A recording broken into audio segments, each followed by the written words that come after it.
Listen to me, because what I am about to tell you could save you tens of thousands of dollars over your retirement. You have worked hard your entire life. You saved your money, you paid into the system, and you are getting ready to step into what should be the best years of your life. But there is a silent financial trap waiting for millions of Americans who turn 65, and almost nobody talks about it until it is far too late. I am talking about Medicare late enrollment penalties. People think, Susie, I am healthy, I do not go to the doctor, why should I pay for health insurance right now when I can just sign up later when I get sick? Or they think, Susie, I stopped working, but I have COBRA, or I have coverage through my former company, so I am completely fine. Stop right there. That line of thinking is going to cost you, and it is going to cost you every single month for the rest of your natural life. Medicare penalties are not a one-time late fee. They are permanent, lifetime surcharges tacked directly onto your monthly premiums. Let us break down how this system works so you never fall into this trap.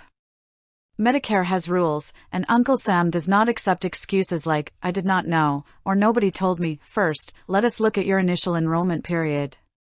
This is your core window of opportunity. It opens 3 months before the month you turn 65, includes your birthday month, and lasts for 3 full months after your birthday month. That is a 7-month window. If you do not sign up during those 7 months, and you do not have what Medicare considers active employer coverage, you are officially in the penalty zone. Now, what happens if you miss that window for Medicare Part B, which covers your doctor visits, outpatient care, and medical equipment? For every single 12-month period that you were eligible for Part B but failed to sign up, Medicare slaps a 10% penalty onto your monthly Part B premium. Every single year you wait adds another 10%. If you wait 2 years, that is a 20% penalty. If you wait 5 years, that is a 50% penalty. And remember, you do not just pay that extra percentage once, you pay that extra percentage on top of your premium every month for as long as you have Medicare. As the base premium for Part B increases over time, your penalty dollar amount goes up right along with it. Then comes Medicare Part D, your prescription drug coverage. This is where so many people make a massive financial blunder. You might say, Susie, I do not take any prescription medications, so why would I buy a drug plan? Because if you go 63 consecutive days or more without what Medicare calls creditable prescription drug coverage after your initial window closes, you trigger the Part D late enrollment penalty.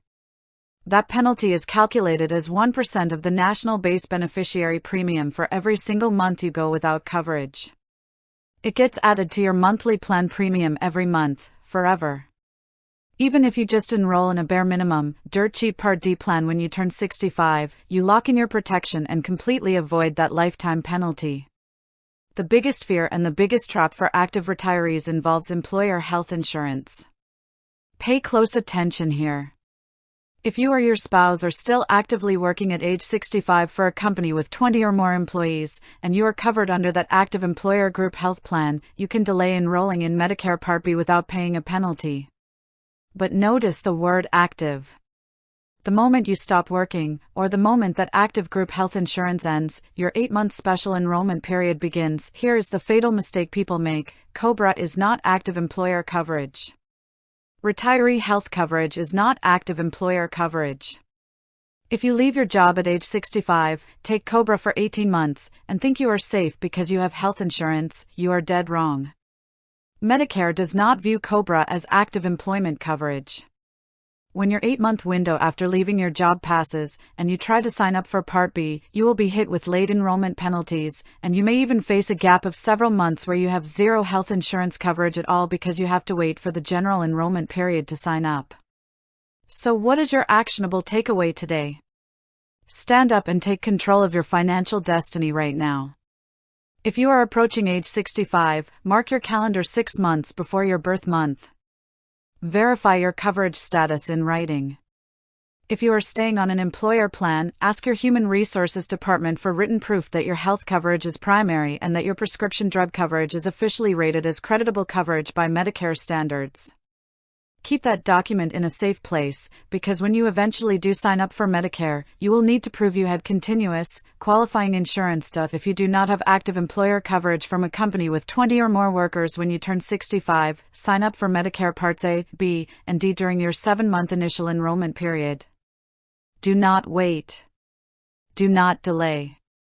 Protect your health, protect your wealth, and never allow a preventable bureaucratic penalty to drain your hard-earned retirement nest egg.